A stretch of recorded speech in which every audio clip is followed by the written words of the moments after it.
Here's a question that should genuinely bother you. How does a man build a company worth $47 billion, dollars, get fired from it, and still walk away with $1.7 billion dollars in his pocket? How does that happen? Not just that. How do the same investors who watched him burn billions turn around and give him hundreds of millions more for his next idea? This isn't a story about a startup failing. Those happen every day. This is a story about something far more dangerous, a story about how the right story, told to the right people, at the right moment in history, can make the entire world believe something that was never true. This is the rise and fall of WeWork, but more importantly, you'll understand exactly how it happened. Because the blueprint Adam Neumann used, it's still being used right now. By someone else, somewhere. And you should know how to spot it. Let's go. Before we talk about a $47 billion company, we need to talk about a boy who didn't have a home. Adam Neumann was born in Israel in 1979. And from the very beginning, his life was unstable. His parents divorced when he was young. He spent chunks of his childhood bouncing between relatives, living on a kibbutz, a communal farming settlement, and never quite having a permanent place to belong. Now, you might wonder, why does childhood matter in a business story? It matters everything. Because the people who become the most magnetic, the most persuasive, the most dangerously compelling salespeople in the world, they almost always share one thing: a wound. A moment early in life where they learned that connection, safety, and belonging were things you had to earn, things you had to perform your way into. For Adam Neumann, that wound became a superpower and a weapon. After completing his mandatory service in the Israeli Navy, he landed in New York City in the early 2000s. Young, ambitious, completely unknown, but already deeply, naturally gifted at one thing above all others: selling a vision. His first idea? Collapsible high heels. Shoes women could fold into their bags after a night out. It failed. But while working out of a shared office building in Brooklyn, Neumann and his future co-founder Miguel McKelvey noticed something. The building was half empty. Landlords were desperate. Real estate after the 2008 financial crisis was basically begging to be arbitraged. Therefore, they launched Green Desk, an eco-friendly co-working space. Simple concept: rent a big floor, divide it up, charge people by the desk. It worked. They sold it. And then they crossed the river to Manhattan, where Adam had bigger plans. Not just bigger, mythological. In 2010, the first WeWork location opened in Soho, Manhattan. And immediately you could feel that this was different. This wasn't a plain office space with fluorescent lighting and gray carpet. This was a community. This was a culture. This was a place for freelancers, for creators, for the next generation of doers who didn't want to sign a 5-year lease just to have a desk. And the timing? Almost too perfect. The Great Recession had just gutted the economy. Startups were everywhere. Gig workers were multiplying. Nobody, especially nobody with a VC investor, was willing to commit to a long-term lease. WeWork offered flexibility. Month to month. Walk in, plug in, be around ambitious people. But here's the key. Here is the actual genius of Adam Neumann. He didn't sell them office space. He sold them a feeling of belonging, of being part of something larger, of being one of the brave ones building the future. The tagline wasn't affordable desk rentals. The tagline was about elevating human consciousness, about changing the way the world worked, about community. And the venture capitalists, they absolutely devoured it. See, at the same time WeWork was growing, there was already a company doing almost the exact same thing. It was called Regis, today known as IWG. They'd been quietly, profitably renting flexible office space for decades. Boring, steady, reliable, worth about $3 billion on the public markets. But WeWork, which was a fraction of the size, was already being valued at $5 billion by VCs. Therefore, a dangerous illusion took root. WeWork wasn't being valued as a real estate company. It was being valued as a tech company, as a platform, as the Airbnb of offices, as the Amazon of human connection. It was a story, a beautifully constructed, emotionally resonant, factually hollow story. And it was working. By 2016, WeWork had raised money from VCs, opened dozens of locations, and hit a valuation of $5 billion. Most founders would have called that a win. Most founders would have been satisfied. Adam Neumann was not most founders. And then, he got a phone call. Masayoshi's son, or Masa, as the world knows him, a Japanese entrepreneur and the founder of SoftBank, one of the largest tech investment firms on the planet. This man had just raised something that had never existed before. A $100 billion vision fund. Not millions, not even billions in the traditional sense. $100 billion raised from Saudi Arabia, Abu Dhabi, Apple, and massive pension funds around the world. And Masa had a problem. He had to deploy all of it.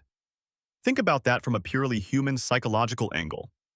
You raise $100 billion from some of the most powerful entities on Earth. They expect returns. They expect you to be bold. Being cautious with that money isn't just financially wrong, it's politically dangerous. It means you're not the visionary you claim to be. Therefore, Masa was wired, almost by structural necessity, to swing big. He flew to WeWork's headquarters. The pitch was scheduled for an hour. The meeting lasted 12 minutes. 12 minutes. Masa reportedly told Neumann, and I want you to really sit with this, in a fight, crazy is good. Then he pulled out an iPad and sketched his own vision for the company. Not $5 billion, not $20 billion. Masa believed WeWork should be worth $10 trillion. That's not a typo.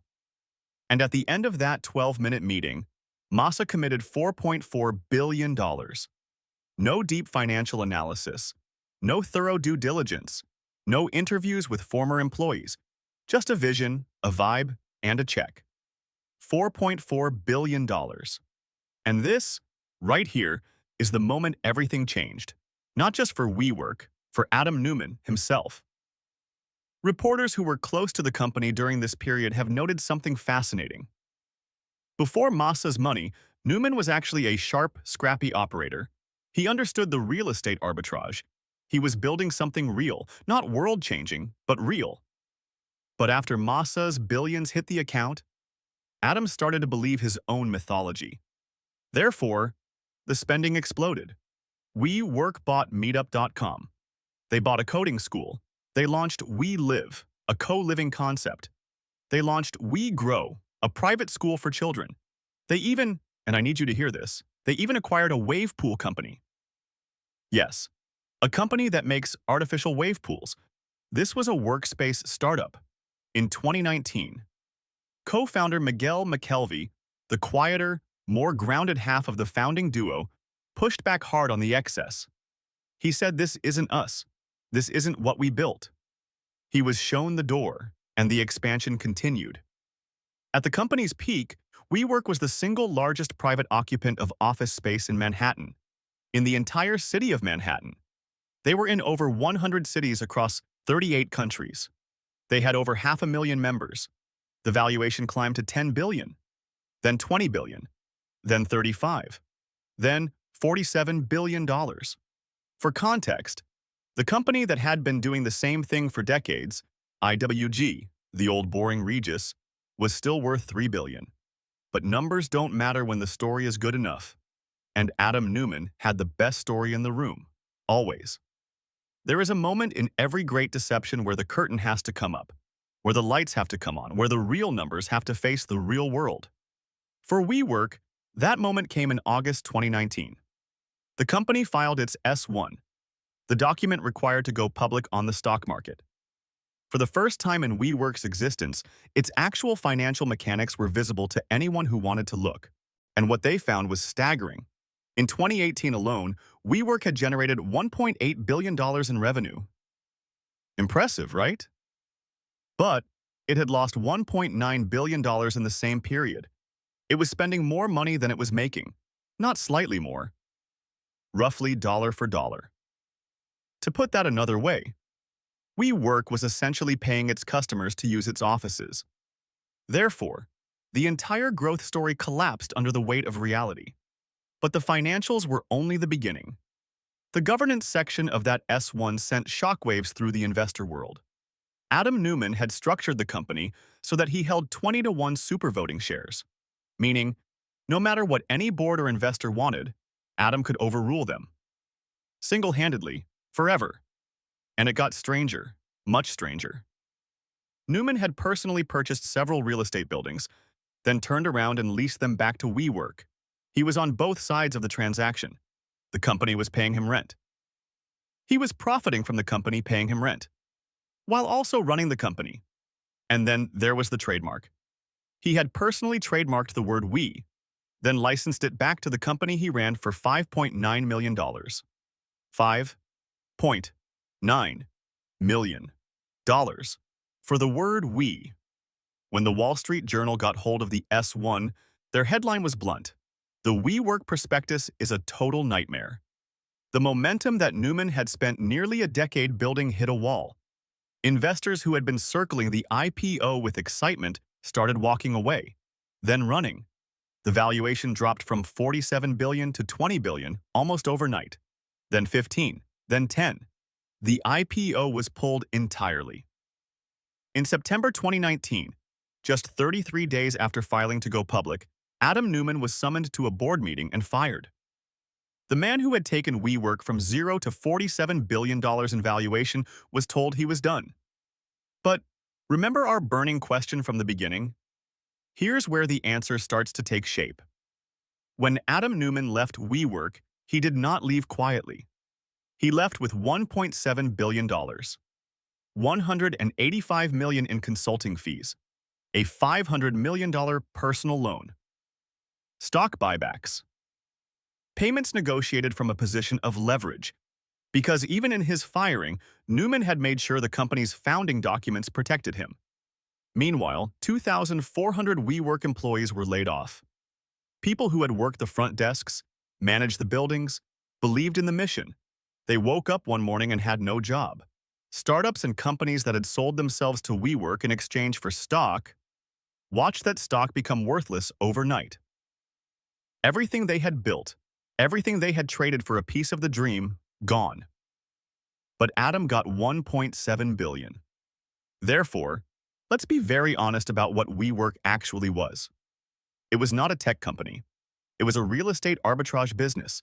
Lease large spaces long-term, divide them, sublet them short-term at a premium, dressed in the language of tech, community, and consciousness elevation.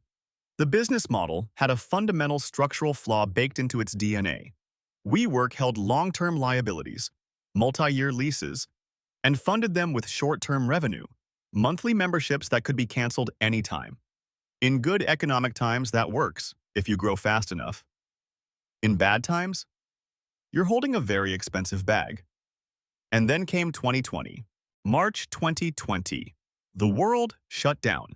Shared office spaces, the entire concept of walking into a room with 400 strangers and working shoulder to shoulder became not just undesirable, but illegal in most of the world. WeWork's members who paid month to month canceled, immediately, by the thousands. That was the beauty of flexible membership, and the existential horror of it. The same thing that had made WeWork so attractive to customers made it catastrophically vulnerable to a crisis. But the landlords didn't care about COVID. WeWork still owed rent on every single long-term lease it had ever signed. Hundreds of millions of dollars every month, regardless of whether a single person was sitting in those offices. Therefore, the spiral was terminal. Locations began closing. SoftBank wrote down its entire WeWork investment to zero. The company that Masa had once believed should be worth $10 trillion was now worth, effectively, nothing. But then came an unlikely lifeline. The U.S. government, in its effort to prevent total economic collapse, flooded the markets with stimulus money. And that money, looking for somewhere, anywhere to go, found its way into SPACs, special purpose acquisition companies. Blank check vehicles designed to take struggling companies public without the scrutiny of a traditional IPO. WeWork went public via SPAC in October 2021. Valuation, $9 billion. Not 47, but not zero. It was a second life, a chance to rebuild. A real opportunity to become the lean, profitable, focused real estate business it probably should have been from the beginning. Therefore, they wasted it. The fundamental business model hadn't changed. The long-term lease obligations hadn't changed. The remote work revolution, accelerated by the pandemic, had permanently altered the demand for office space. Companies that used to need 10,000 square feet of dedicated office now needed 2,000 maybe. Some needed none. WeWork kept burning cash, kept closing locations, kept restructuring, reorganizing, and hoping. By November 2023, the hope ran out. WeWork filed for Chapter 11 bankruptcy protection. A company that had once employed over 12,000 people. A company that had once been valued at $47 billion. A company whose founder had genuinely convinced some of the most sophisticated investors in the world that it was going to elevate the world's consciousness. Bankrupt. So, we're back to the question we started with.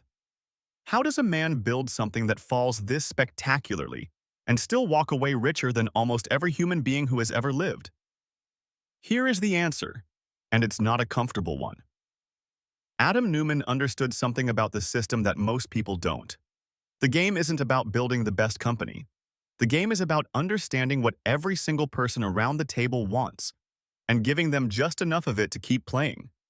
The VCs wanted a unicorn. They wanted to be in the deal that defines a generation.